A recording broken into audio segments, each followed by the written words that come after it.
Cada vez que eu me debruço na palavra do Senhor,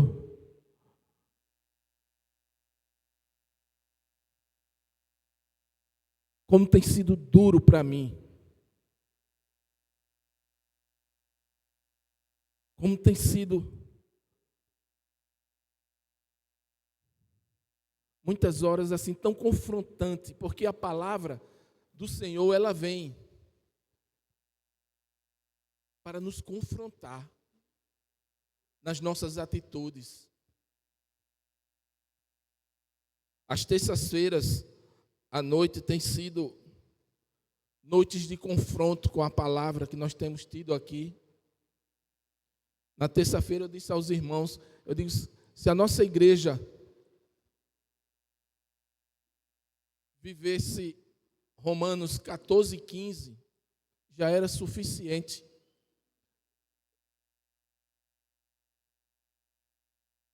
As crianças já foram para o cultinho.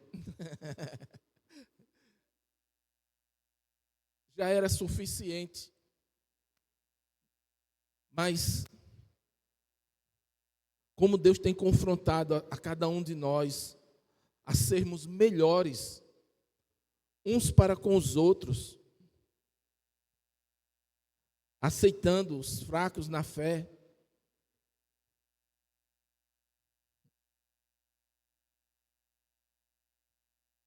mas o Senhor tem cada vez mais confrontado a igreja, a necessidade de mudança, de sentimento, de comportamento. Quando o Senhor disse, vós sois minhas testemunhas.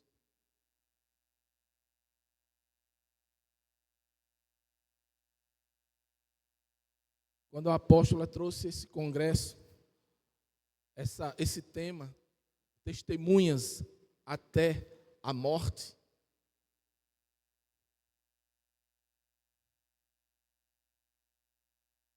eu comecei a olhar para mim. É para quem primeiro eu olho. É para mim.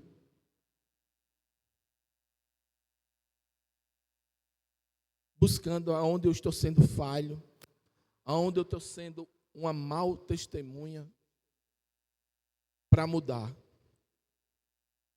Mas hoje nós vamos dar continuidade. Ontem a apóstola falou sobre João, Pedro e João, não foi isso? Pedro e João. E hoje nós vamos, em Atos dos Apóstolos ainda, no capítulo 6, nós vamos ver, vamos falar sobre um jovem, um homem,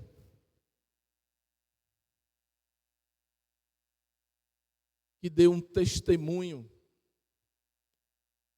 e que esse testemunho dele, irmãos, nessa noite, nós possamos parar, analisar,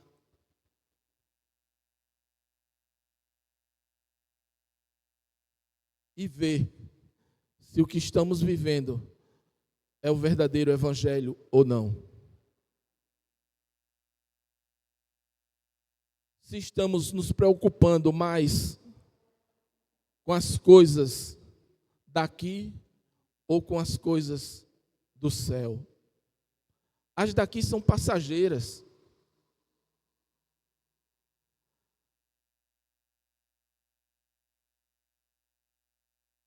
A cada dia, a cada ano que passa, eu tenho visto na minha pele como as coisas são passageiras. Quantos de nós hoje está aqui? Domingo, dia 2, né? Dia 2 de fevereiro de 2025. Aí está em março. É porque eu estou aposentado. Aposentado não tem muito negócio de relógio, de data. 2 de março, nós hoje estamos aqui. Mas pode ser que algum de nós não esteja amanhã. Não porque faltou, Porque o Senhor decidiu levar. E nenhum de nós sabemos, nem o dia e nem a hora. Por isso que nós temos que nos preocupar com as coisas do alto.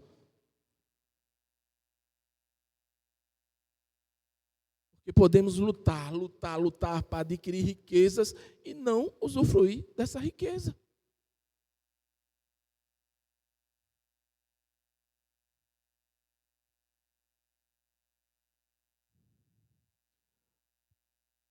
Atos capítulo 6, versículo 1 diz: Naqueles dias, crescendo o número dos discípulos, houve reclamação dos gregos contra os hebreus, porque as suas viúvas eram esquecidas na distribuição diária do alimento, ou algumas versões dizem do dinheiro.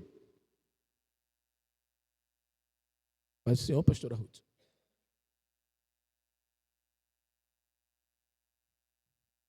Meu coração não tem como resistir. Então,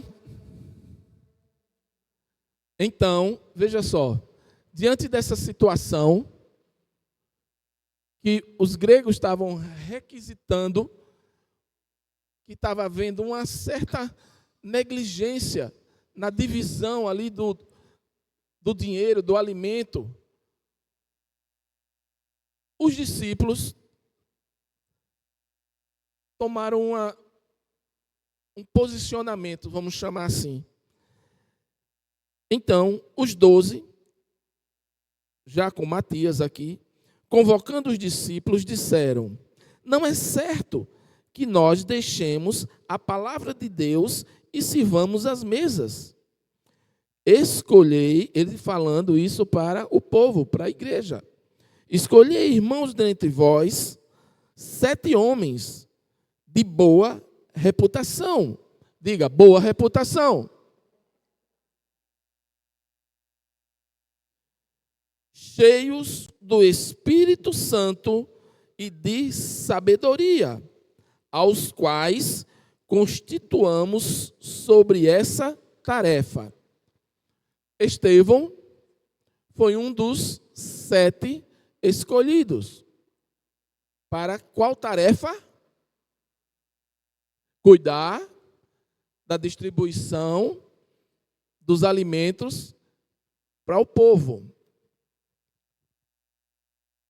Aqui está falando sobre a instituição dos diáconos, que quer dizer a serviço de Deus. Amém? E aí continua. Nós, porém, no versículo 4, continuaremos na oração e no ministério da palavra. Esse parecer agradou a toda multidão e escolheram Estevão, homem cheio de fé e do Espírito Santo. Também Felipe, Prócoro, Nicanor, Timão, Parmenas e Nicolau, um convertido ao judaísmo vindo de Antioquia. Esses foram 7 homens escolhidos, homens de boa reputação e cheios do Espírito Santo. O povo, quando os apóstolos disseram: olha, essa tarefa aí, escolham 7 homens. Vocês acham que tem capacidade de entregar o dinheiro, entregar os alimentos, e eles vão fazer essa tarefa. Ok. Então o povo disse: ótimo, gostei dele. Então eles disseram logo: Estevão, Felipe, Prócoro, e escolheram naquela multidão ali 7 homens, cheios de sabedoria, cheios do Espírito Santo e de boa reputação. Continuando. Apresentaram esses homens aos apóstolos. Estes, orando, lhes puseram as mãos, de modo que se espalhava a palavra de Deus e em Jerusalém se multiplicava rapidamente o número dos discípulos e grande parte dos sacerdotes obedecia à fé. Veja, entre esses escolhidos estava esse homem de boa reputação, cheio do Espírito Santo, cheio de fé, e ele começou a fazer a sua obra, a sua tarefa, que era cuidar dos alimentos, repartir ali tudinho. Só que ele não ficou só nisso. Ele estava o quê? A Bíblia diz que eles estavam o quê? Cheio de quê? Cheio de fé e do Espírito Santo.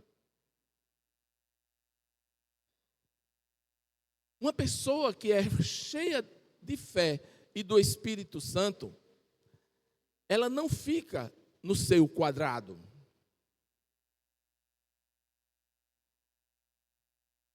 Eu estava dizendo,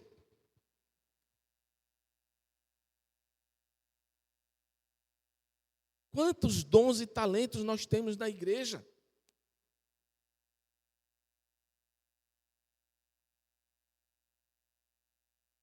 Quantos homens nós temos na igreja? Entre parênteses isso aqui, tá? E eu estava dizendo, e eu orando e dizendo a Deus, eu digo, Deus, se cada um decidir no seu talento fazer algo além daquilo que ele faz, como seria a nossa igreja? Como seria a nossa igreja se fizéssemos mais um pouquinho daquilo? Vou dar um exemplo. Se eu toco, que eu não seja apenas esse levita que toca. Se eu tenho um outro dom, se eu tenho um dom de eletricidade, eu vou me doar para a obra de Deus, eu vou servir a Deus naquilo, naquele dom, naquele talento que Deus me deu. Fecha parênteses. Bem, Estevão foi escolhido entre esses 7, um homem cheio de fé, boa reputação, cheio do Espírito Santo.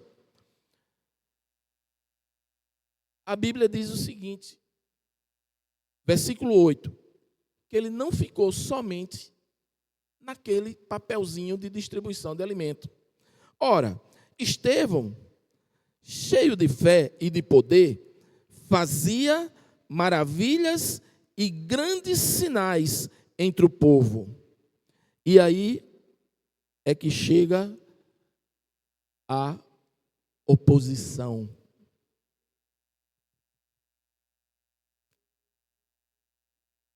Quando você quer fazer algo a mais, um pouquinho, a oposição chega. E aí vamos ver o que aconteceu. Levantaram-se alguns que eram da chamada sinagoga dos libertos, dos sirineus e dos alexandrinos, dos que eram da Cilícia e da Ásia, e discutiam com Estevão.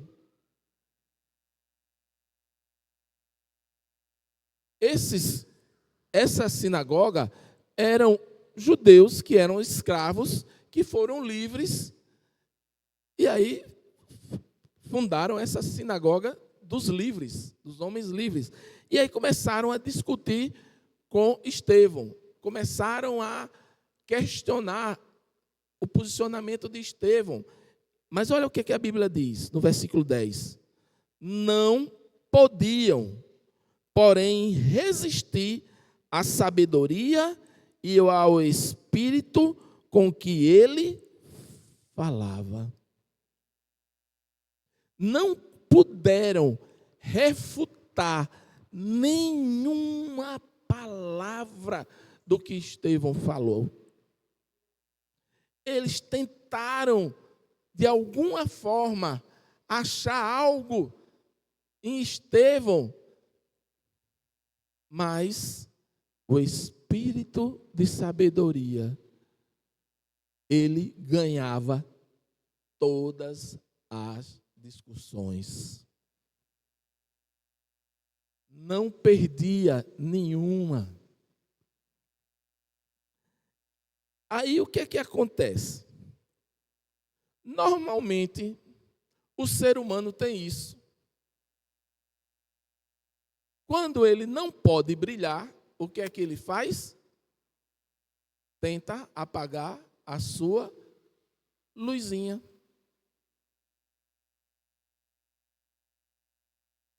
Isso já acontecia antes, viu? Eu estou falando aqui da igreja primitiva.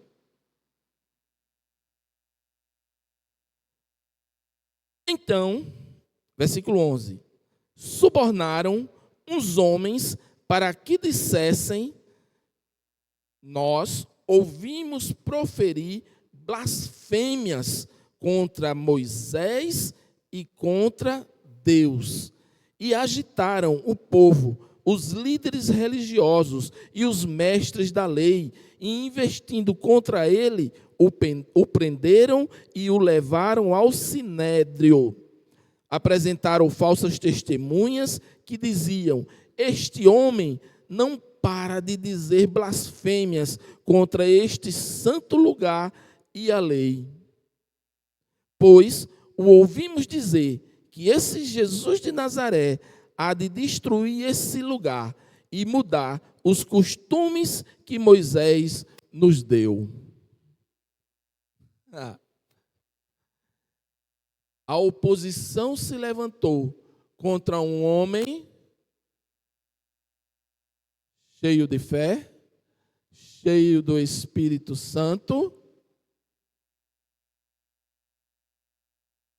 irrepreensível na sua reputação, o homem que a palavra dele era sim, sim, não, não. E só teve um jeito de tentar parar, porque ele estava fazendo o quê? Falando de Jesus de Nazaré, pregando o evangelho. E aqueles homens estavam querendo fazer que ele parasse, e a única chance que teve foi: bom, a gente contra ele argumento nós não temos. Por mais que a gente discuta, ele ganha todas. O que é que a gente pode fazer para pará-lo?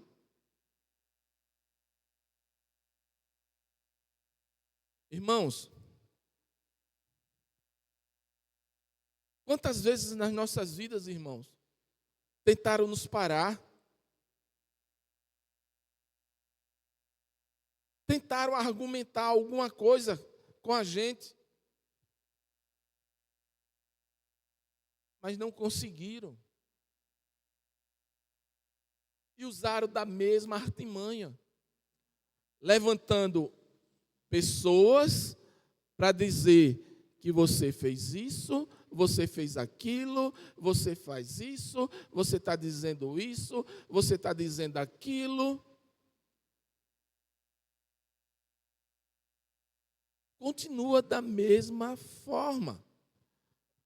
Mas eu quero que os irmãos prestem atenção em Estevão, no testemunho que ele está deixando para a gente aqui nessa passagem. São pequenos detalhes que, se a gente atentar, a gente vai dizer assim: poxa vida, eu também posso. E eu quero isso para a minha vida. Quando eu orei, eu disse: Senhor, eu quero isso.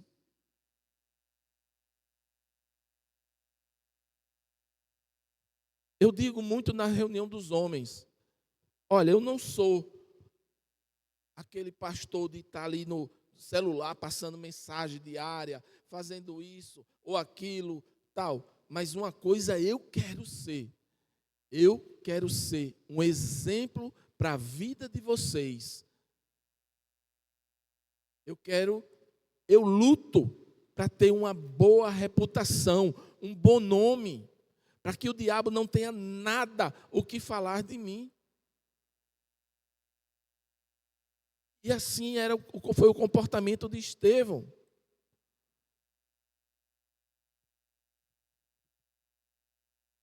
Pois ouvimos dizer que esse Jesus de Nazaré há de destruir este lugar e mudar os costumes que Moisés nos deu. Gente, presta atenção no versículo 15.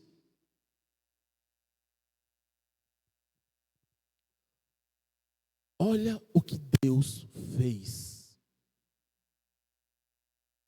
Estavam acusando Estevão com mentiras, dizendo que ele estava dizendo que Jesus de Nazaré ia acabar com o templo e que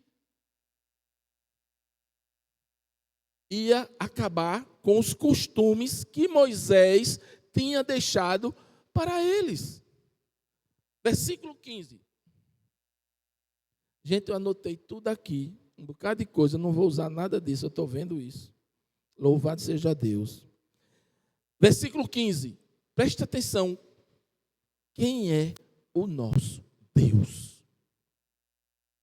Então, todos os que estavam assentados no sinédrio, fixando os olhos nele, viram o seu rosto como o rosto de um...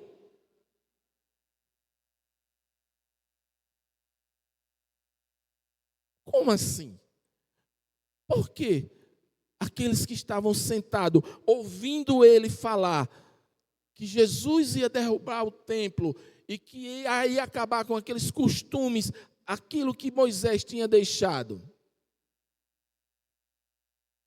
Por que que Deus fez com que a plateia que estava ouvindo aquelas acusações olhassem para Estevão e visse o rosto dele como de um anjo? Vamos voltar um pouquinho para a Bíblia. A Bíblia. Chegamos no Monte Sinai. Moisés.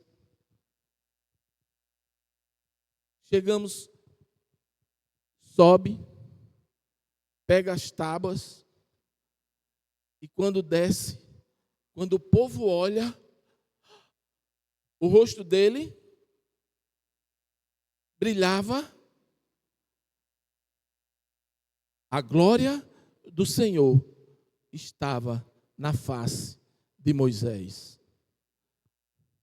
E o Senhor estava dizendo ali para aqueles que estavam no sinédrio: este é igual a Moisés. Este é igual a Moisés. Ele não está... O que estão falando é mentira.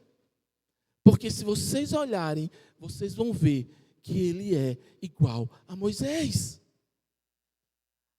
A glória ali naquele momento no rosto que estavam vendo como um rosto de um anjo. Veja como Deus faz. Estevão não disse nada. Mas o nosso Deus, que cuida de nós, o nosso Deus, que é o nosso advogado, que é o nosso juiz, que julga as nossas causas,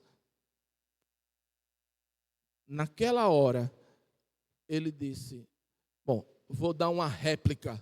Vocês estão acusando, eu vou dar uma réplica. A minha réplica é essa. Pronto, ele é igual a Moisés. Tá bom para vocês?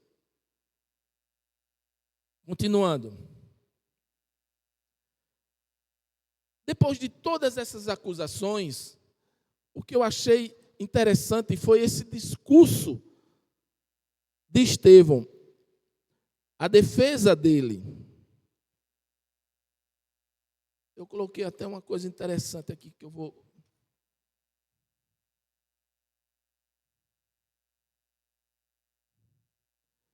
Estevão nesse discurso, porque estavam dizendo a ele, estavam dizendo que ele estava falando blasfêmias, falando coisas que não tinham nada a ver.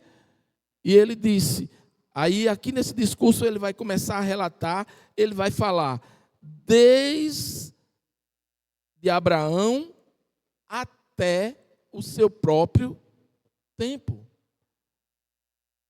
Ele vai passar por Abraão, Jacó, Moisés, vai falar do tabernáculo, ele vai falar sobre o desejo de Davi. Vamos lá. Versículo 7, capítulo 7, versículo 1. Perguntou o sumo sacerdote, isso que eles estão dizendo é verdade? Realmente, esse Jesus, ele vai querer destruir o templo? Você quer acabar com os costumes que Moisés deixou para nós?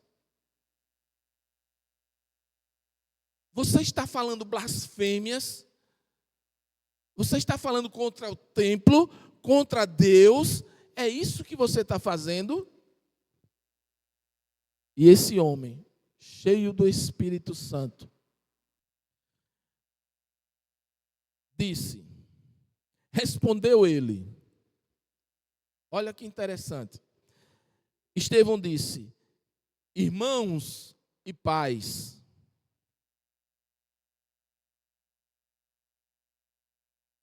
ouvi, o Deus da glória apareceu ao nosso pai Abraão, veja, ele vai logo dizendo, irmãos e pais, Deus apareceu ao nosso pai Abraão, estando na Mesopotâmia, antes de habitar em Harã. E lhe disse, sai da tua terra e da tua parentela, e vai para a terra que eu te mostrarei. Então, saiu da terra dos caldeus e habitou em Harã. E dali, depois que seu pai faleceu, Deus o trouxe para esta terra em que habitas agora. Ele não lhe deu nela herança, nem ainda de um palmo. Prometeu-lhe, porém, que lhe daria a posse dela, e depois dele a sua descendência. Embora naquele tempo ele não tivesse filho, Deus lhe falou assim, a tua descendência será peregrina em terra alheia, e a sujeitarão à escravidão, e a maltratarão por 400 anos. Amém? Ele falou de um líder hebreu rejeitado pelo povo, mas que realizou prodígios, sinais no deserto por 40 anos. Eu, porém, julgarei, versículo 7, a nação que os tiver escravizado, disse Deus, depois disso sairão e me servirão neste lugar. E deu-lhe a aliança da circuncisão. E Abraão gerou Isaque e o circuncidou ao 8º dia. Isaque gerou Jacó e Jacó os 12 patriarcas. Ele falou aqui de Moisés, falou de Abraão e falou... Amém. Obrigado, minha irmã.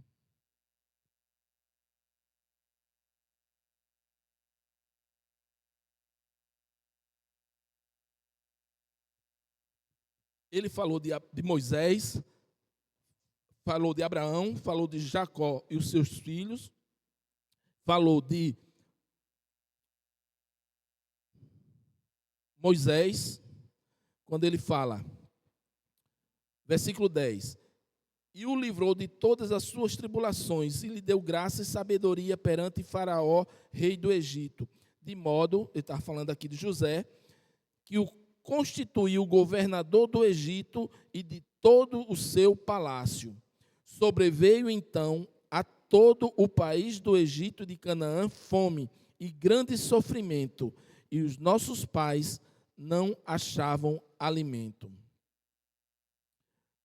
Tendo, porém, ouvido Jacó que no Egito havia trigo, enviou nossos pais pela primeira vez. Na segunda vez, José fez-se reconhecer por seus irmãos e manifestou a sua linhagem a Faraó. José mandou chamar seu pai Jacó e toda a sua parentela, que era de 75 pessoas. Jacó desceu ao Egito, onde morreram ele e os nossos pais. Seus corpos foram levados para Siquém e colocados na sepultura que Abraão comprara por certo dinheiro aos filhos de Amor para Siquém. Tudo aqui, Estevão, quando os sacerdotes inquiriram ele está relatando toda uma situação, tudo aquilo que eles estavam acusando que ele estava fazendo ao contrário, ele começou a mostrar. Epa, peraí, olha, vamos lá. Escutem bem, meus irmãos e pais.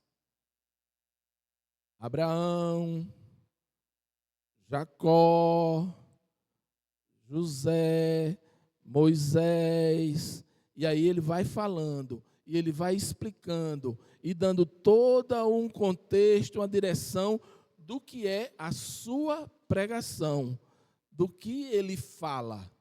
Amém? Vamos lá. Aqui, do 17 ao 43, ele vai falar de Moisés. Aproximando, porém, o tempo da promessa que Deus tinha feito a Abraão, o povo cresceu e se multiplicou no Egito. Então se levantou outro rei, que não conhecia José. Aquele, usando de maldade contra o nosso povo, maltratou os nossos antepassados, a ponto de forçá-los a abandonar as suas crianças, para que não se multiplicassem. Veja, nesse tempo, nasceu Moisés. Ele era muito formoso e foi criado 3 meses na casa de seu pai. Gente, olha o que Estevão está relatando para aqueles homens. Peraí, vocês estão me acusando que eu estou blasfemando, que eu estou mentindo? Vocês estão inventando essas coisas. Estevão o tempo todo só. A resposta de Estevão foi, olha, irmãos, pais. Aí foi trazendo, relatando. Aí ele diz, nesse tempo nasceu Moisés, ele era muito formoso e foi criado 3 meses na casa do seu pai. Ao ser abandonado, tomou a filha de Faraó e o criou como seu filho. Ele está relatando detalhes por detalhes, para que eles não tivessem nenhuma dúvida daquilo que o acusavam. Moisés foi educado em toda a ciência dos egípcios e se tornou poderoso em palavras, em obras. E quando completou a idade de 40 anos, Moisés decidiu ir visitar seus irmãos, os filhos de Israel. Vendo um deles sendo maltratado, defendeu e vingou o ofendido, matando o egípcio. Ele pensava que seus irmãos entenderiam que Deus lhes havia de libertar pela sua mão, mas eles não entenderam. Isso tudo Estevão está relatando detalhes por detalhes. No dia seguinte, apareceu-lhes quando brigavam 2 filhos de Israel e quis levá-los à paz. Moisés foi lá para apartar. Ei, calma aí. Dizendo, homens, sois irmãos, por que feris uns ao outro? O que ofendia o seu próximo, o empurrou, dizendo, quem te nomeou líder e juiz sobre nós? Louvado seja Deus, que hoje não acontece mais isso. Pelo menos aqui.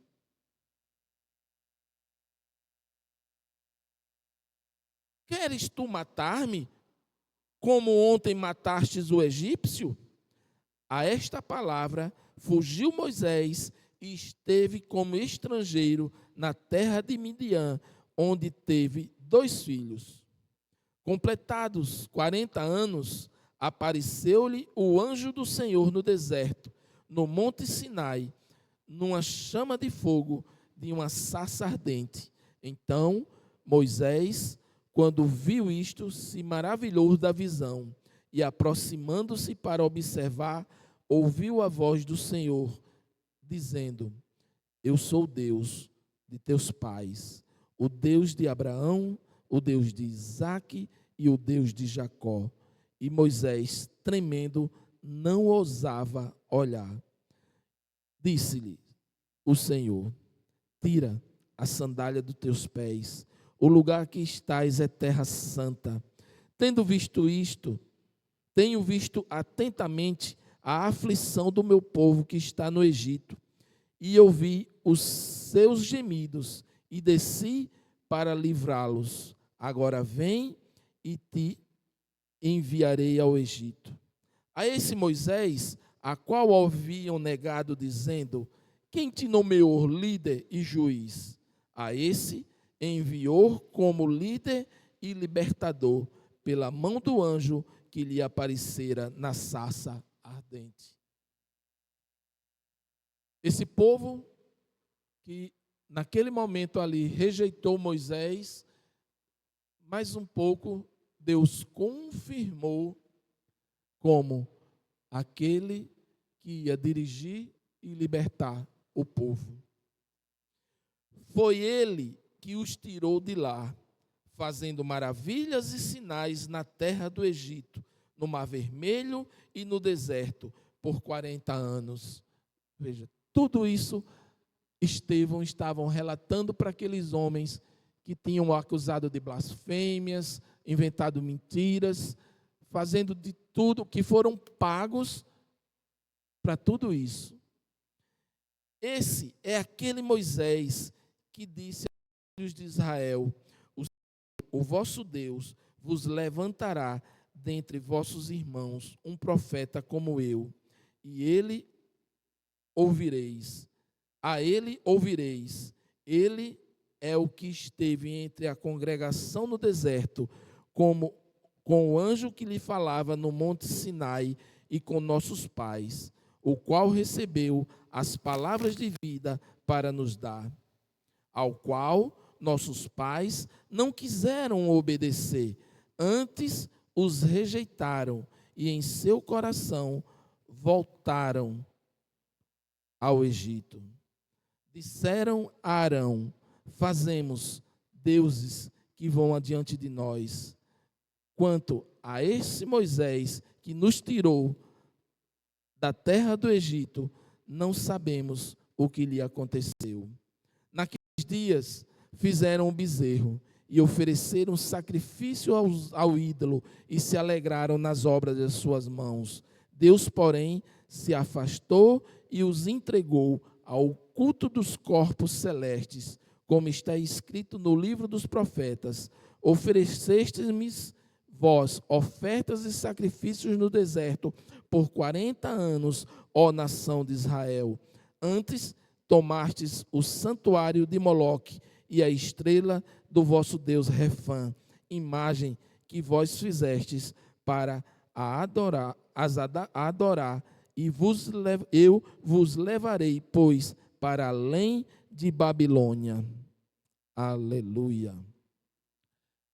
E aí, Estevão sai relatando todas essas situações para comprovar que o que ele estava falando não eram blasfêmias, não eram mentiras. Aquilo ali ele estava o tempo todo relatando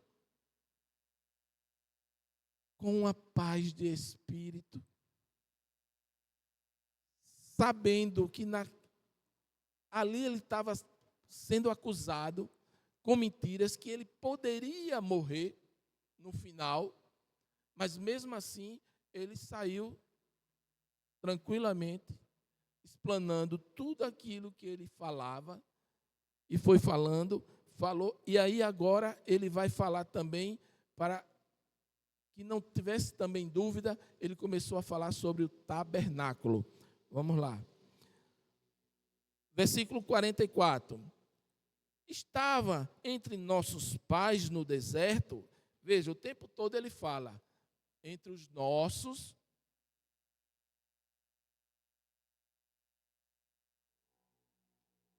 Ele se incluía em meio a todo aquele relatório. Estava entre nossos pais no deserto o tabernáculo da aliança, como ordenara aquele que disse a Moisés que o fizeste segundo o modelo que tinha visto, o qual nossos pais, recebendo também, o levaram com Josué, quando entraram na posse das nações, que Deus expulsou da presença de nossos pais até os dias de Davi. Veja, então ele sai trazendo o relato do tabernáculo desde o começo ali até quando Josué leva aquela tenda, leva aquilo ali até os dias de Davi. Então ele sai explicando detalhes por detalhes para que não houvesse dúvidas.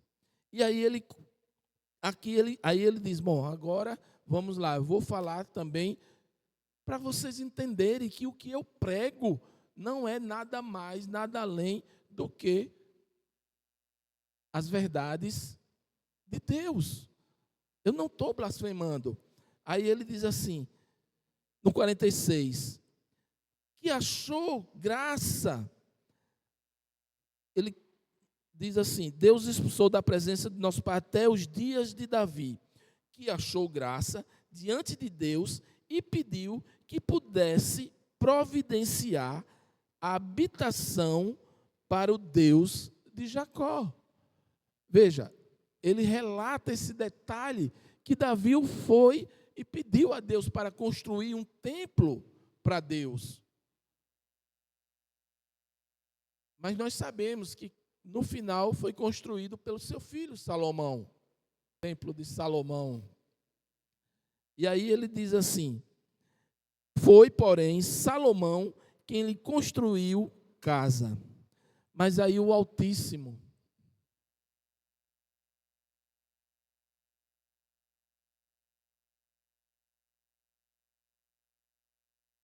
diz o seguinte, o Altíssimo, porém, não habita em templos feitos por mãos humanas, como diz o profeta. O céu é o meu trono, e a terra o estrado dos meus pés. Que casa me construireis, diz o Senhor? Ou qual é o lugar do meu descanso? Não fez a minha mão todas essas coisas?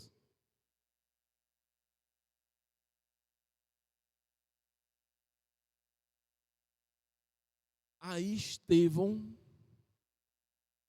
que era um homem de boa reputação, cheio do Espírito Santo, cheio de sabedoria, mas ele tinha uma coisa, acima de tudo, ele não negava o seu ministério, o seu chamado, ele não se dobrava daquilo que ele precisava dizer, porque nesse momento ele estava ali no Sinédrio sendo julgado e ele poderia dar ali uma ajeitadazinha para se livrar da morte. Ele poderia ali continuar assim nessa conversa tão bonita. Olha, lembre, irmãos, Abraão, nosso pai, lembra aí, ó, de Moisés, lembra, olha, o tabernáculo, olha, veja só, vejam tudo isso. Davi pediu para construir uma casa para Deus, mas Deus ele não habita em templos feitos por mãos de homens. Já disse o profeta, ele que fez tudo, ele não precisa de uma casa feita por homens.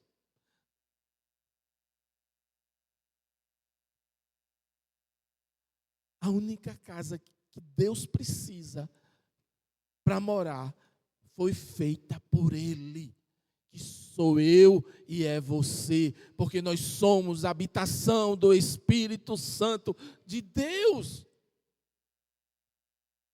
Ele que fez tudo, todas as coisas.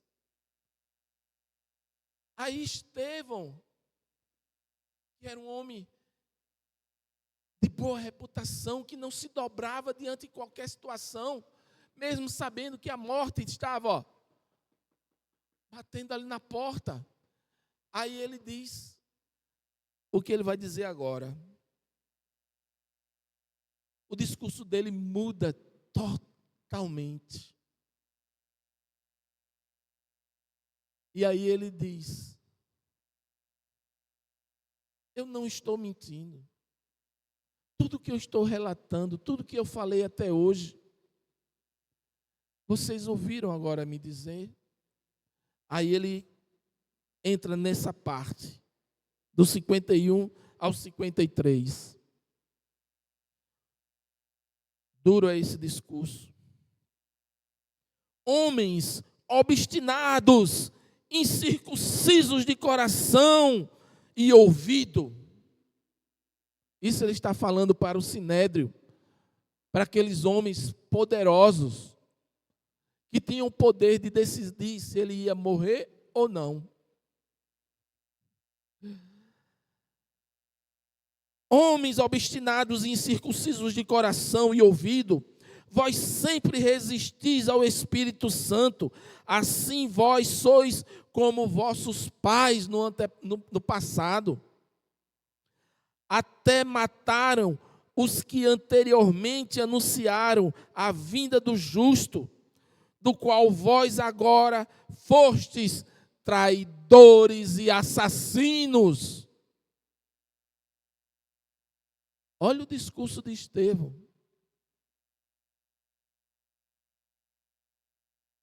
Vós que recebestes a lei por ordenação de anjos e não a obedecestes. Ele só faltou dizer: raça de víboras, de coração duro. Vocês não querem ouvir. Nós estamos falando, mas vocês não querem ouvir. Continuam com esse coração duro, obstinado. A palavra tem sido ensinada. E aí Estevão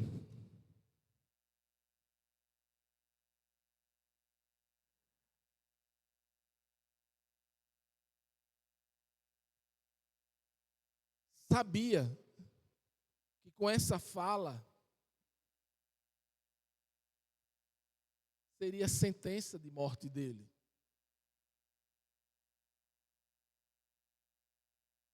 E aí veio a morte de Estevão em diante.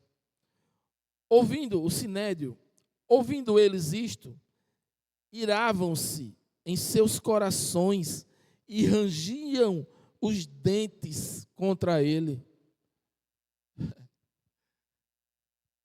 Até então estava tudo calminho. Estevão foi palavrinha mansa, tranquila. E assim é hoje nas nossas vidas. Eu digo muito aos meus filhos: ninguém gosta de repreensão, mas é preciso. Mas é preciso.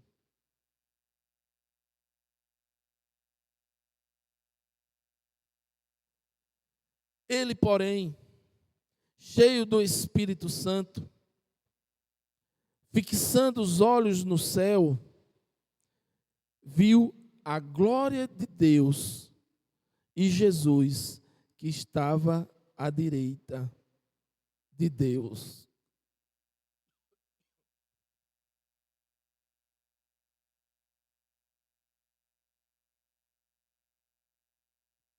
Naquele momento, Estevão, cheio do Espírito Santo, o céu se abriu. Naquele momento, quando ele olhou, ele sabia que ali ele estava condenado à morte, mas ele sabia que tinha um advogado. Ele sabia que tinha um juiz.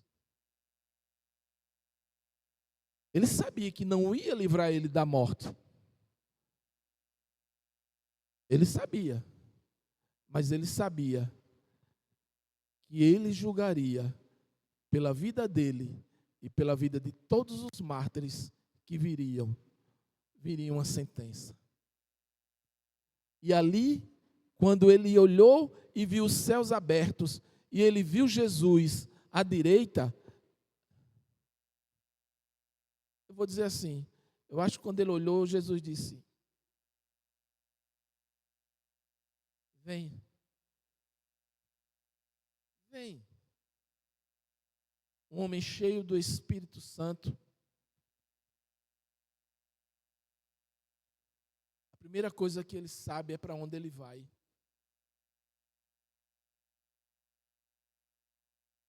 Uma pessoa,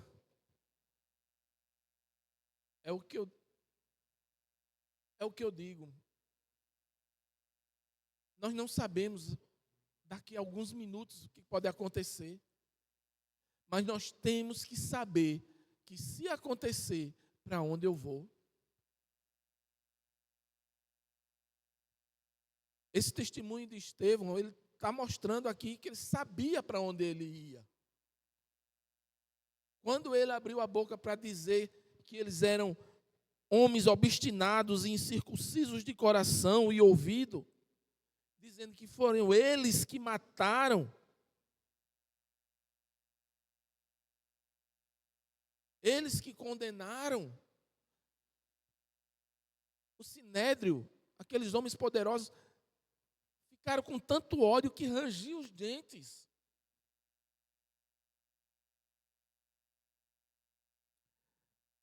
Ah, Jesus,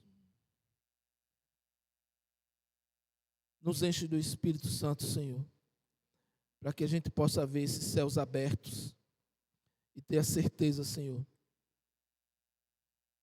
que um dia iremos morar contigo. E aí, ele continua no versículo 56 e disse: olhai, eu vejo os céus abertos e o Filho do Homem que está em pé à direita de Deus.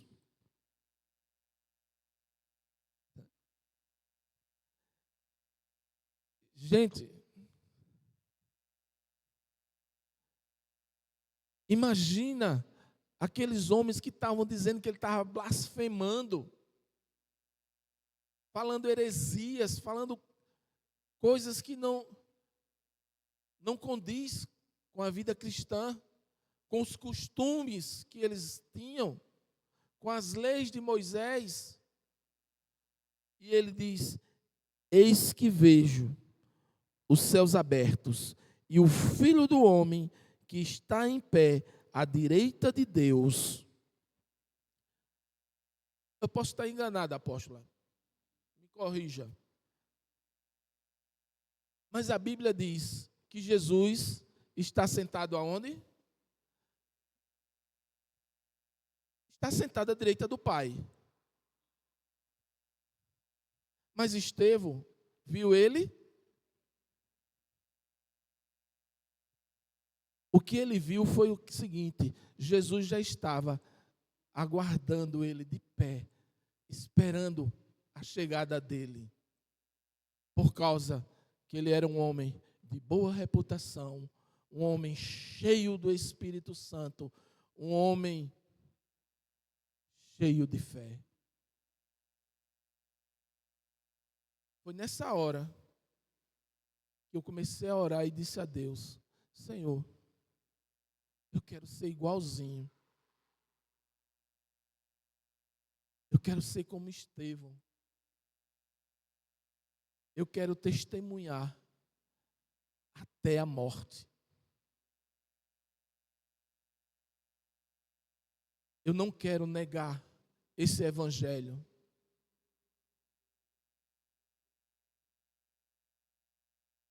Muitas vezes não precisa muito para a gente querer chutar o balde, correr. Mas eu disse a Deus: Senhor, estavam mentindo sobre Estevão. Tinham pessoas pagas para caluniá-lo. Mas mesmo assim, ele não negou. Permaneceu firme. Acusou os seus acusadores.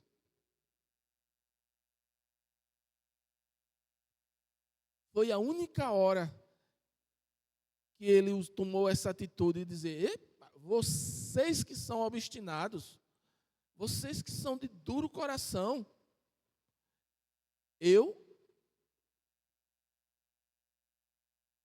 continuo do mesmo jeito. Eu me lembro eu lendo isso e vendo a minha vida, passando um monte de momentos de pessoas que se levantaram, caluniaram, disseram tantas coisas, e eu disse: meu Senhor, eu digo, mas eu sei que Deus tem um propósito. No mundo tereis aflições. Foi isso que Ele prometeu. Essa é a felicidade que Ele prometeu. No mundo tereis aflições. Mas tem bom ânimo. Ele é conosco. Ele foi com Estevão. E Ele é conosco do mesmo jeito. Ele não mudou. Continuando.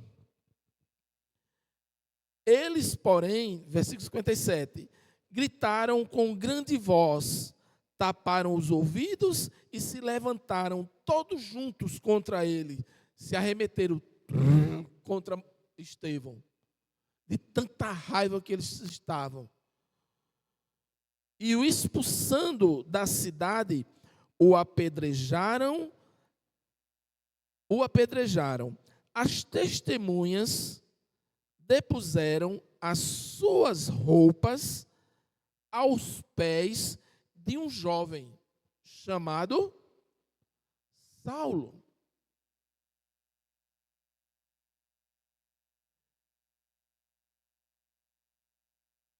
E apedrejaram Estevão, que em oração dizia: Senhor Jesus, recebe o meu espírito.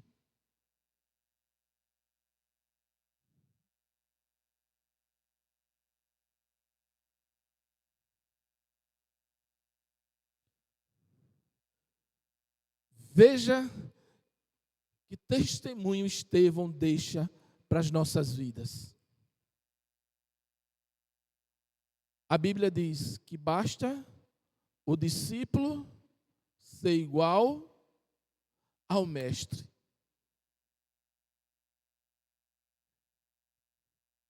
E quando Estevão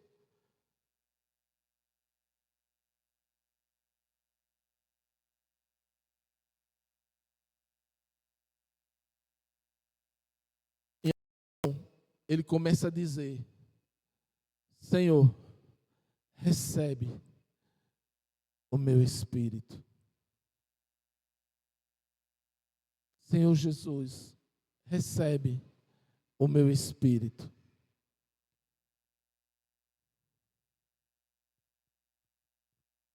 E aí ele continua. E pondo-se de joelhos, clamou com grande voz: Senhor, não lhes culpe por este pecado. E tendo dito isto, adormeceu. Veja que testemunho Estevão deixa para nós. Ele morreu semelhante a Jesus, diante ao sofrimento e às falsas acusações. Ele orou pelos seus perseguidores e entregou o seu espírito a Jesus, assim como Jesus entregou o seu espírito ao Pai. Um homem de boa reputação, cheio do Espírito Santo. Então, é o que eu disse, um homem cheio do Espírito Santo, ele sabe a quem entregar o seu espírito. Amém?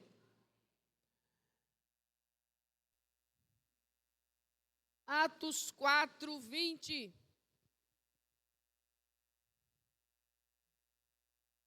Quando estavam diante desse mesmo sinédrio que apedrejou Estevão, Pedro e João foram francos e diretos. Pensem se vamos obedecer a vocês ou a Deus, porque o sinédrio queria que eles parassem de falar de Jesus. Porque foi esse sinédrio que havia trabalhado para que Jesus fosse calado. E pensaram que matando Jesus, calariam Jesus. Jesus ainda hoje fala. Olha para seu irmão, diz, através de você. Jesus foi crucificado, mas ele não ficou morto, aleluia. Tudo aquilo era um propósito, um caminho do Senhor. Mas a igreja continuou sendo a voz de Jesus. Por isso, aquele sinédrio que calou Jesus, que logo nos primeiros dias do testemunho da igreja tentou calar Pedro e João, e recebeu essa resposta deles. Vamos ler Atos 4, 20. Como diz? Não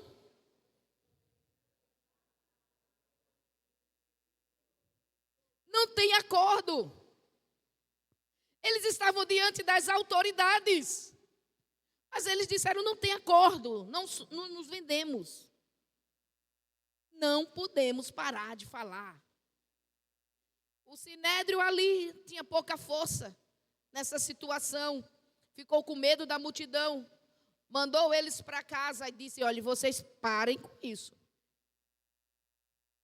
E o que Paulo, Pedro e João fizeram?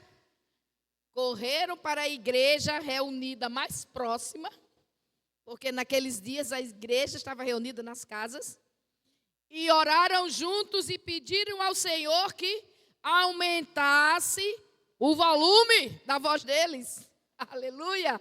Eles disseram, Senhor, nos dá mais coragem, mais ousadia, e a sua mão faça mais sinais, mais prodígios, para que saibam que Jesus Cristo é o Senhor. Aleluia! Aí se levanta um Estevão, com mais sinais, com mais milagres, e vem de novo o sinédrio para fazer calar. Mas agora não foram só ameaças, foram pedradas. Mataram Estevão, mas até a morte Estevão foi testemunha. Qual foi a última palavra de Estevão? Abra aí em Atos 7, o último versículo. A última palavra de Estevão qual foi? O evangelho do reino. Vamos ler? O que foi que Estevão disse?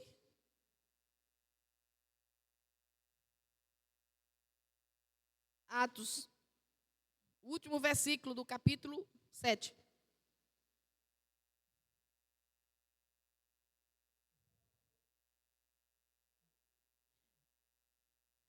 Estevão, perdoou o sinédrio. Intercedeu pelo sinédrio. E há quem interprete: Estevão deixou o céu aberto para o sinédrio. Ele não diminuiu a sua mensagem, ele não diminuiu a sua vocação. E tendo em vista as pedradas, ele viveu o evangelho do reino até a morte. Ele intercedeu. Ele está morrendo, mas não está chorando, não está clamando misericórdia, não está pensando nos seus filhos ou nos seus parentes. Ele está pensando naqueles seus acusadores, que naquele momento eram as pessoas que mais precisavam de socorro. E ele intercede pelos seus acusadores. E sossegou. E dormiu. E entrou no descanso do Senhor. Aleluia! Não houve desespero, não houve aperreação. Nós não sabemos se Estevão recebia as pedradas com dor, mas ele entregou-se ao Senhor e o Senhor o recolheu. Amém? Aleluia! Essa é a igreja que não pode parar. E Estevão até hoje nos ensina a ser fiéis até diante da morte. No capítulo 8, o versículo 1, nós lemos: E Saulo, Atos 8, concordou inteiramente com a morte de Estevão. E a perseguição aumentou naqueles dias, fez os discípulos se dispersarem. Uma grande onda de perseguição começou e varreu a igreja de Jerusalém. Todos eles, com exceção dos apóstolos, foram dispersos pelas regiões da Judeia e de Samaria. Alguns homens devotos vieram e com grande tristeza sepultaram Estevão. Saulo, porém, procurava destruir a igreja. Ia de casa em casa, arrastava para fora homens e mulheres e os lançava na prisão. Mas os que haviam sido dispersos, o que faziam? Iam por toda parte anunciando as boas novas a respeito de Jesus. Aleluia! A perseguição tirou a igreja de Jerusalém, mas não de Cristo. Eles tiveram que sair. Eles tiveram que fugir. Ficaram só os apóstolos, as colunas do início. Mas aqueles 3.000, depois mais 5.000, e a multidão dos discípulos crescia constantemente. O texto da Bíblia diz: mas depois da morte de Estevão, o sinédrio se organizou e Saulo, aquele jovem, encabeçou esse movimento para perseguir a igreja. Arrastava de dentro de casa os seguidores de Cristo e os lançava na prisão. Mas os que foram dispersos, aleluia, nesse momento, a perseguição contra a igreja é liderada pelo sinédrio. É uma perseguição religiosa de judeus contra judeus que seguem a Cristo. Então, eles fugiram para as outras regiões da Judéia. Eles tinham para onde ir. Mas, há alguns anos, irmãos, a perseguição será infligida pelo Império Romano. E aí será uma perseguição religioso-política. E aí não vai ter onde se esconder. Porque o Império Romano está dominando todas as regiões conhecidas ali. E para onde os cristãos fugirem, eles serão presos e mortos. a perseguição vai aumentar muito até parar. Milhares e milhares de cristãos de todas as idades foram mortos. Porque agora não tinha mais onde se esconder. Agora, não era só em Jerusalém, aquela perseguição dos dias de Estevão, foi café pequeno. Se eles pensavam que aquele era o pior ainda estava por vir e veio quando Roma liderou a perseguição. Quando, a partir de Nero, que acusou os cristãos de incendiarem Roma, e os próximos governantes, imperadores, que vão perpetrar coisas tão terríveis contra os cristãos. Sempre baseados em meias verdades.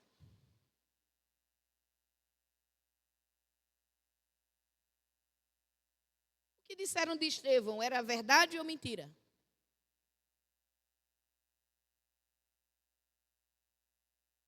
Jesus ia acabar com o templo mesmo. Jesus ia acabar. Só que Estevão não pregava isso. Mas isso era verdade. E veio acontecer. Só que foi usada de uma forma errada, como uma acusação sem explicação.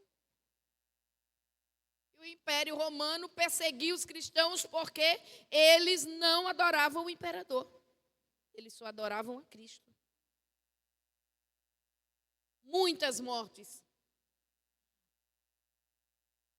Quando o apóstolo Paulo diz que completava nele os sofrimentos de Cristo, é porque isso foi muito comum nos primeiros dias da igreja. O sangue de Cristo foi derramado pela igreja, mas a igreja derramou o seu sangue por Cristo. Teve que derramar. A mensagem do reino de Deus seria opositora a esse mundo. Por isso, Jesus disse aos seus discípulos: quem quiser me seguir vai ter que aprender a negar-se a si mesmo. E nunca será tão necessário negar-se a si mesmo quando você é perseguido, do que quando você é perseguido, do que quando você é caluniado, do que quando você é ameaçado a não viver os valores do reino, a não defender os valores do reino, a não falar o evangelho do reino, a não fazer o que Deus quer que você faça. É aí que Jesus nos preparou e disse: para me seguir mesmo, vai ter que aprender a negar-se a si mesmo.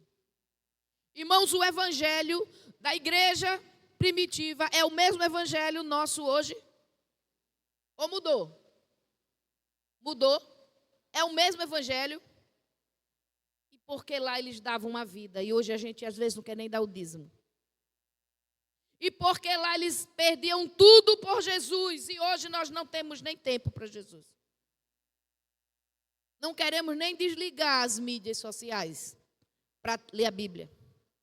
Lá eles estavam morrendo por Cristo, era o mesmo evangelho. E por que hoje fazemos tão pouco por esse evangelho?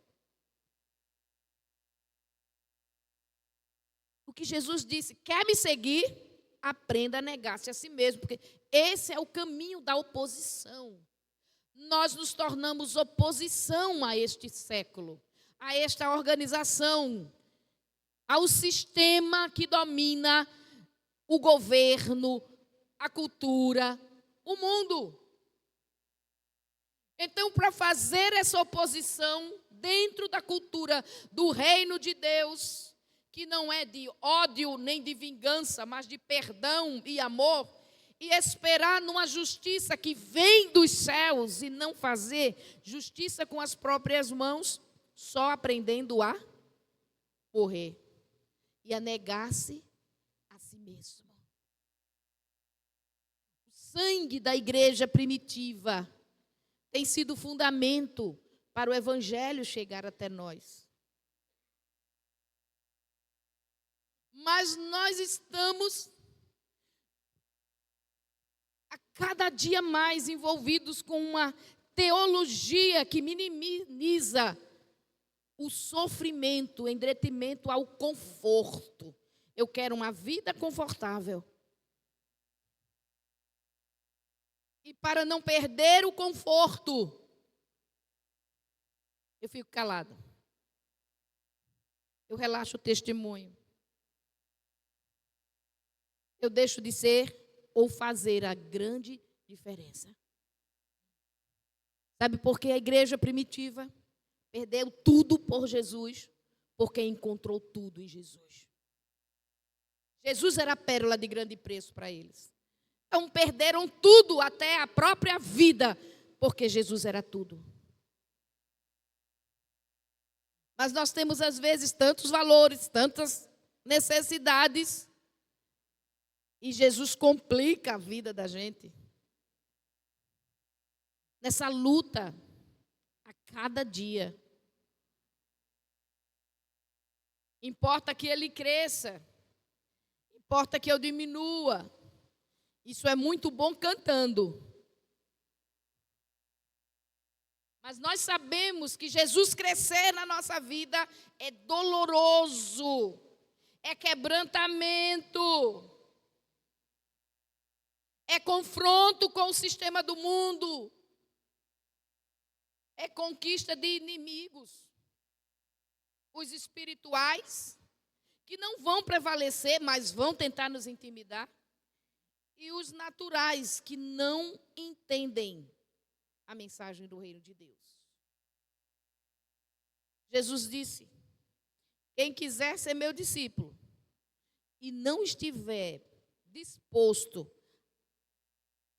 a aborrecer, a deixar pai, mãe, irmãos, não é digno de mim. Nem venha, não vai dar conta. Não vai dar conta. Jesus preparou a igreja para sofrer perseguição. Jesus preparou a igreja para sofrer a morte, para o sacrifício. E para que serve o sacrifício da igreja, se o de Cristo já foi o Redentor? Porque então não passou a ser tudo maravilhoso e fácil? Ele já morreu, o sacrifício dele foi perfeito, é o único que traz a redenção.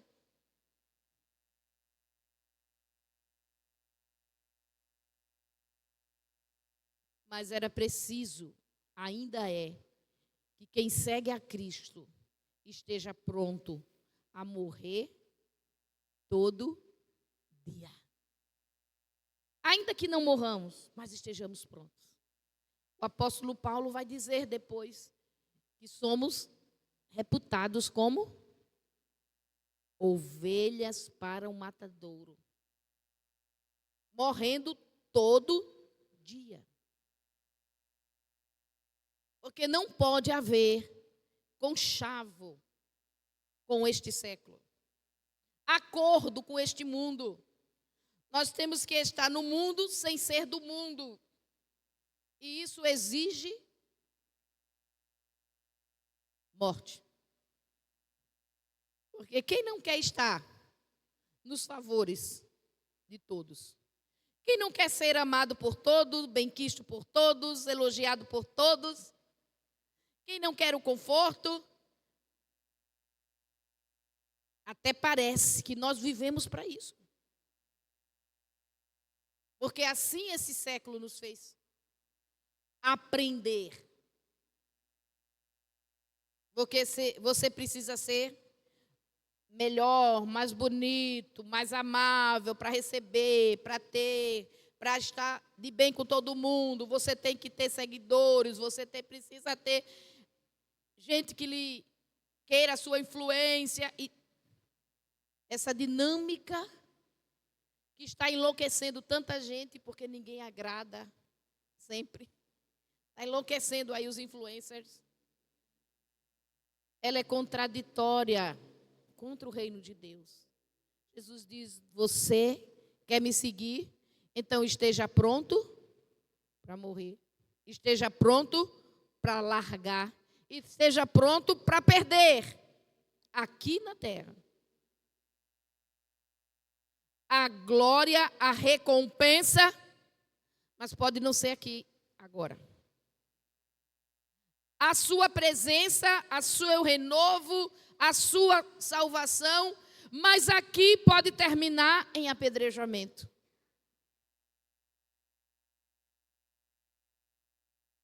Por exemplo, Pedro, que não se calou, acabou crucificado de cabeça para baixo por Nero, lá onde hoje é o Vaticano, na vila de Nero. João acabou seus dias, o amigo íntimo de Jesus, no exílio, na ilha de Patmos, sozinho, envelhecendo. Há quem diga que na sua velhice, no final dos seus dias, ele foi solto e foi para Éfeso, mas não se tem certeza. Mas morreu depois de um grande exílio. Mateus foi decapitado. Tiago, decapitado. Tomé foi assassinado na Índia, para onde tinha ido pregar as boas novas do Evangelho. Filipe foi torturado e crucificado. Natanael, cerrado no meio. André, torturado e crucificado em X.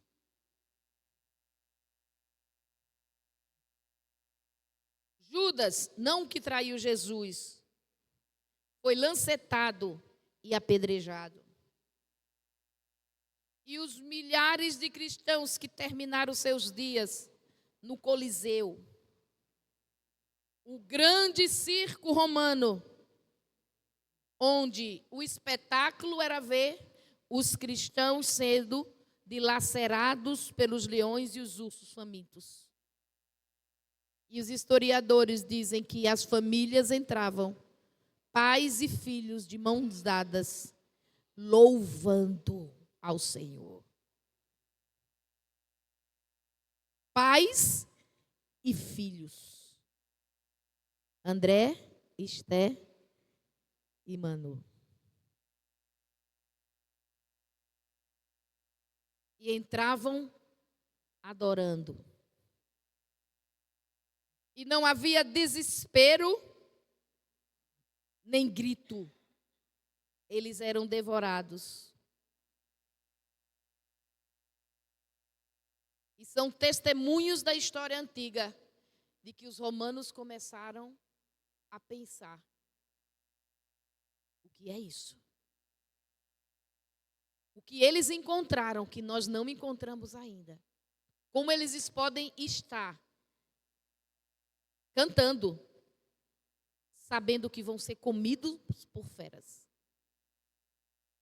E aquele circo romano, que foi criado para entreter os romanos, para que eles cada vez mais fossem sensíveis e obedientes aos imperadores, começou a ter um efeito na consciência. Tem alguma coisa melhor neles que a gente não encontrou ainda. Mas foram milhares que foram assim, entregues às feras no Coliseu.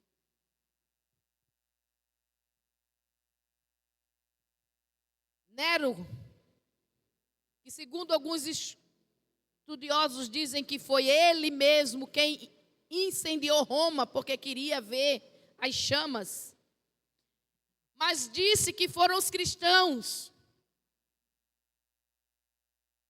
Como castigo, prendeu cristãos e os transformou em postes vivos. Tocava fogo em cima de um poste para clarear a cidade. Por causa da fé.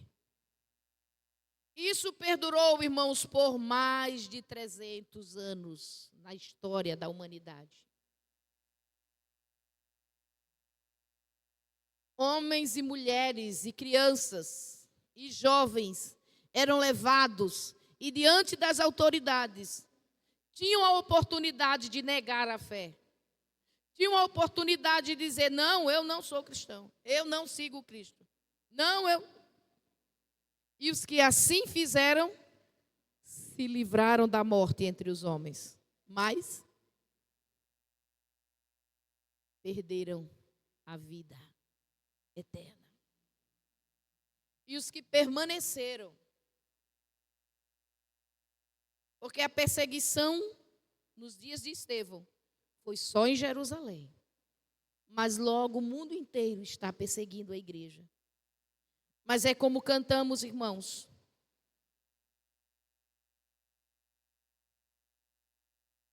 A perseguição não parou a igreja.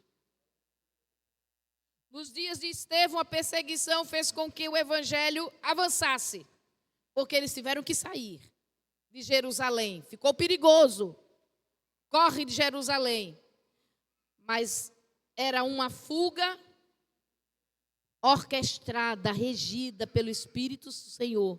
Porque por onde eles iam, foi se fundando igrejas, foi se convertendo outras pessoas. Aleluia. A perseguição nos dias liderada pelo Império Romano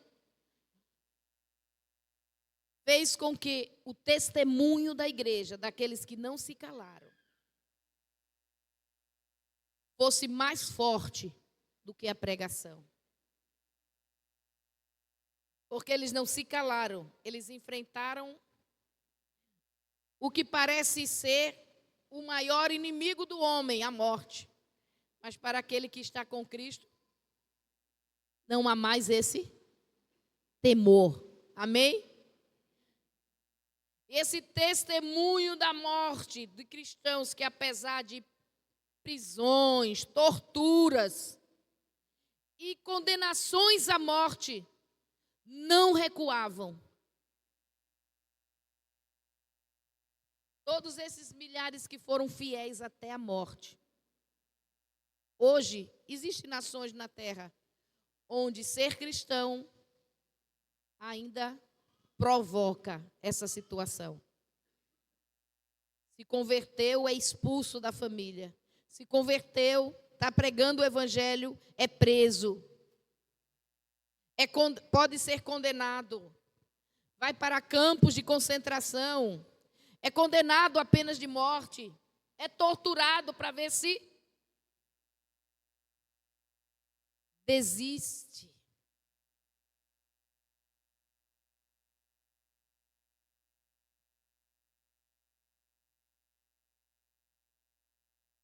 Mas a igreja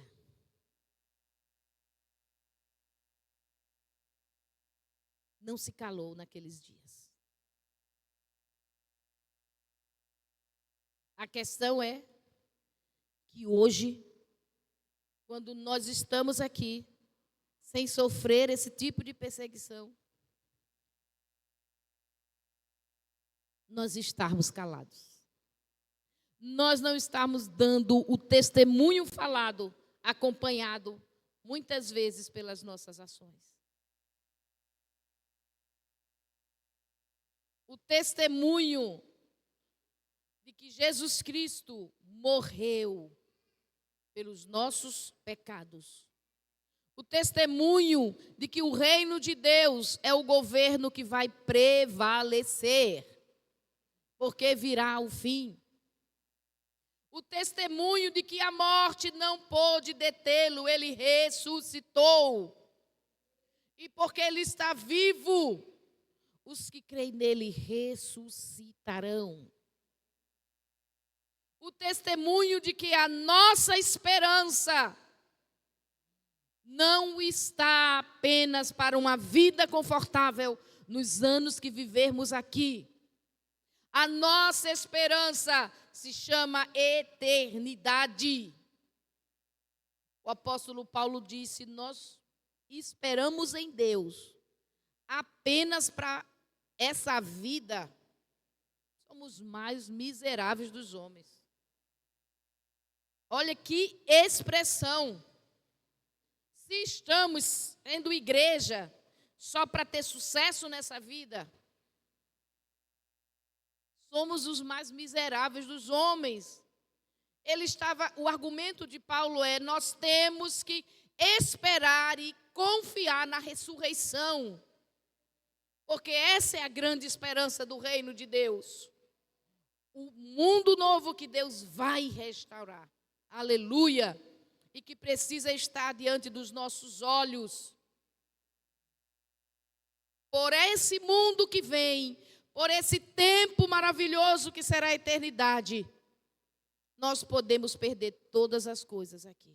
Só não podemos perder a fé,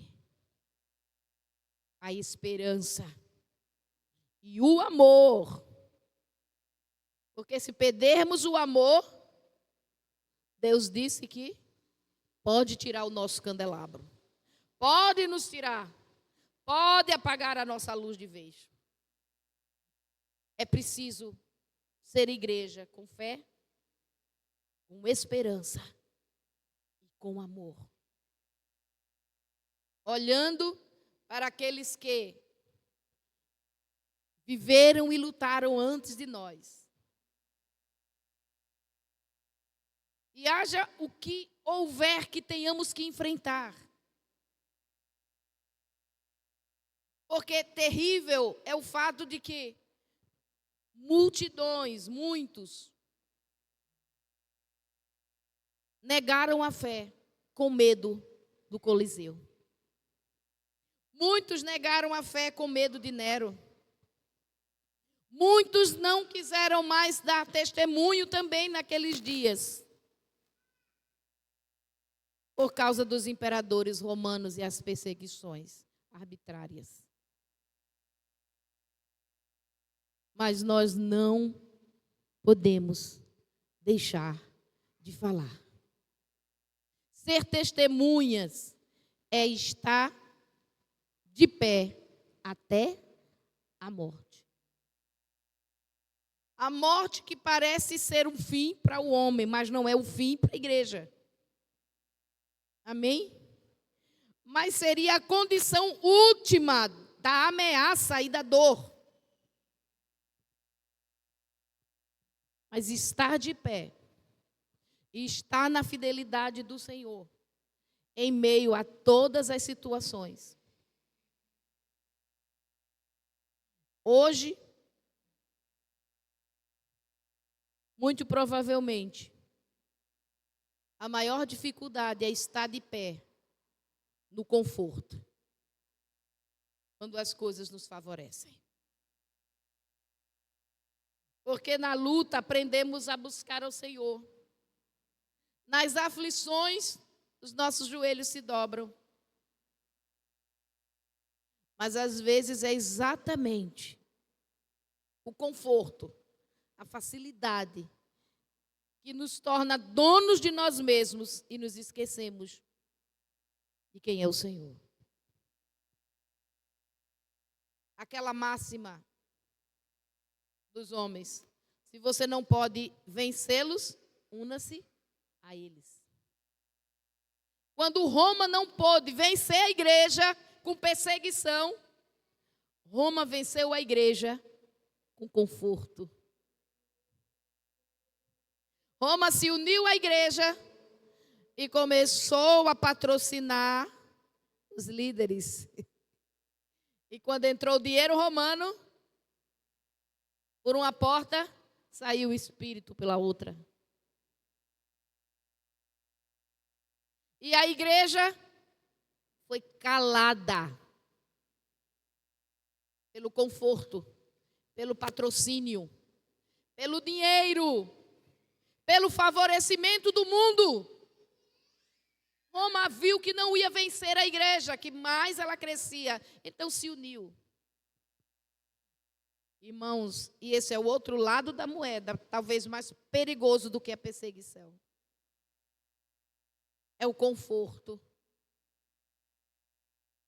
Os primeiros cristãos passaram a se reunir em cavernas,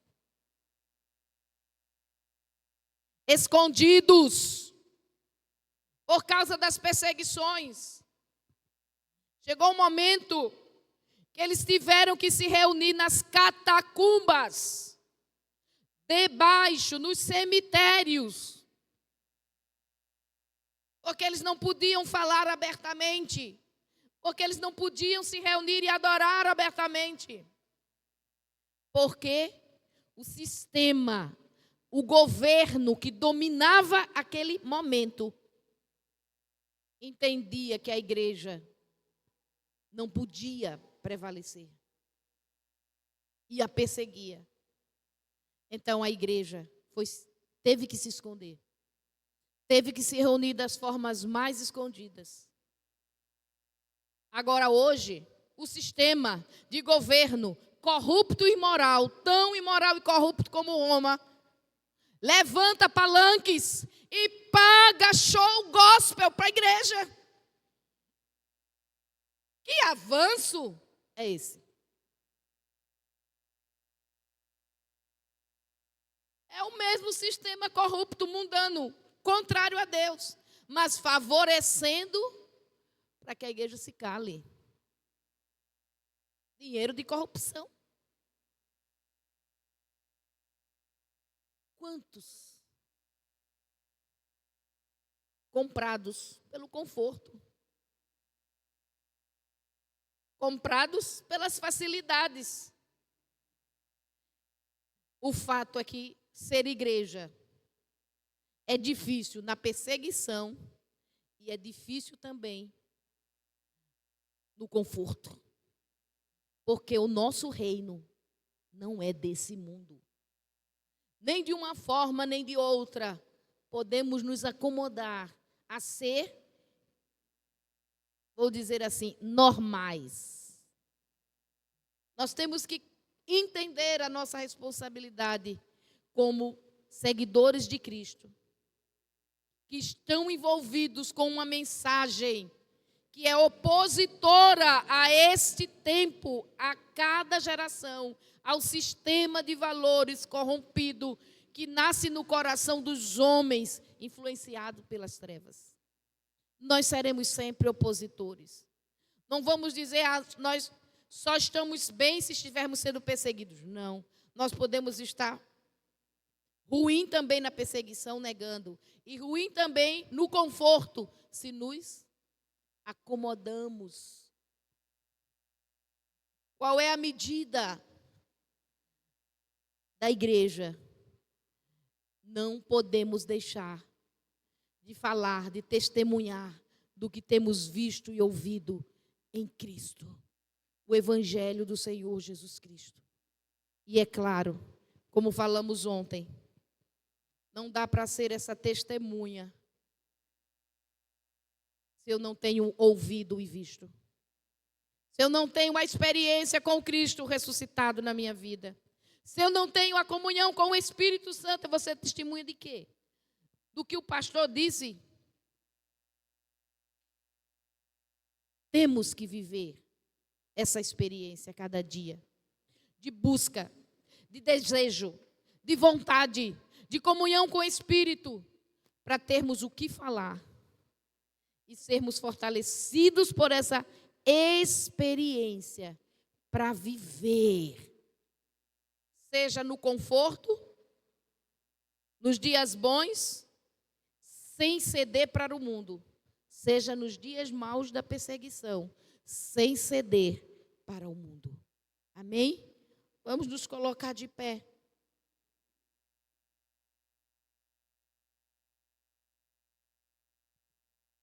Para orar nesse momento.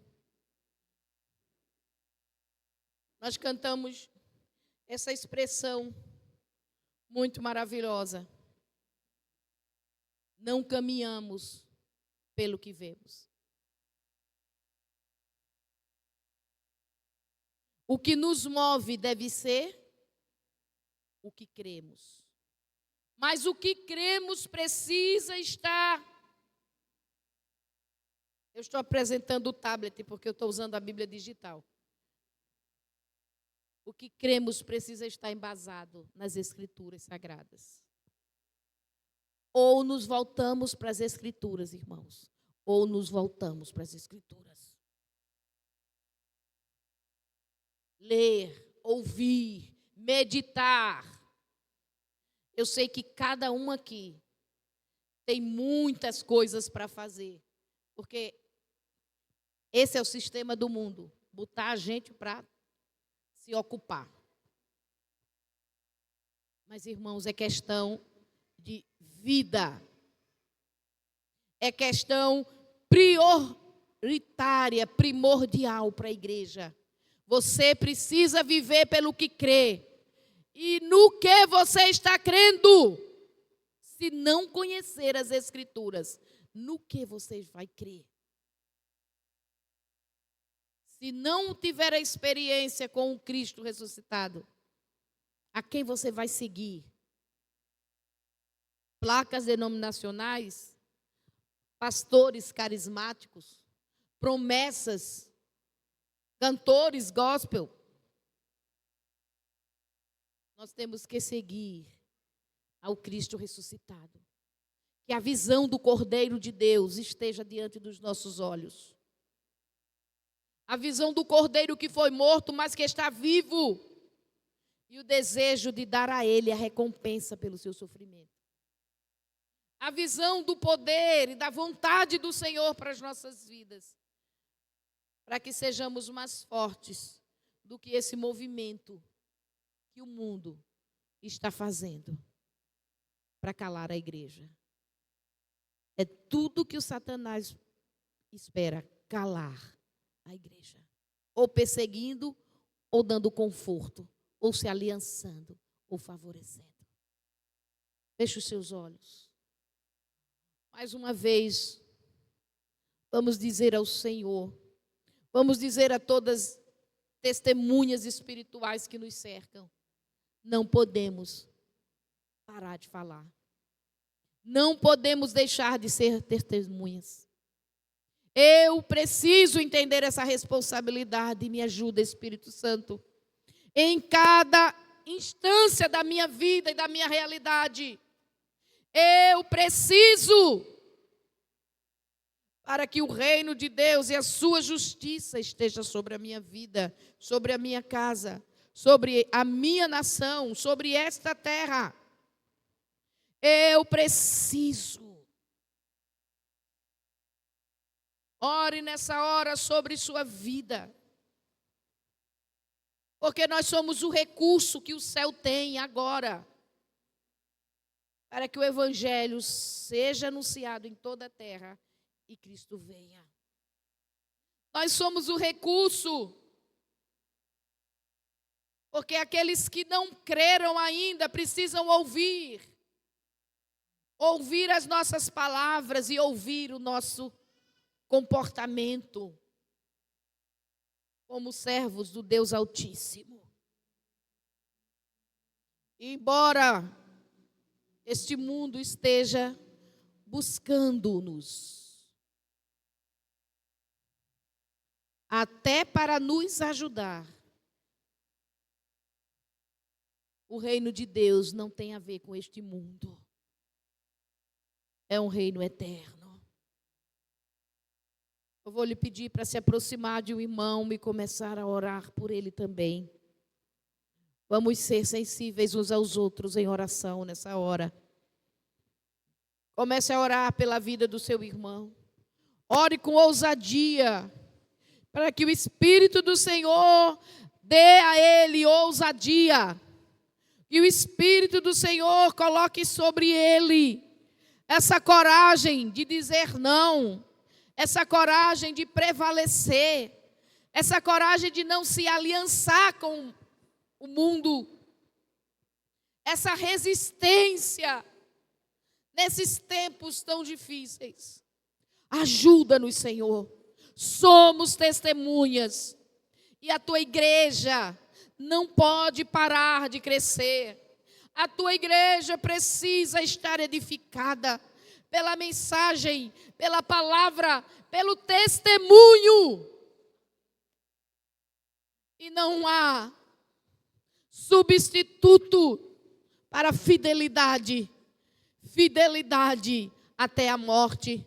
fidelidade até a morte, fidelidade até a morte, porque nós queremos receber a coroa da vida que Cristo já conquistou para nós.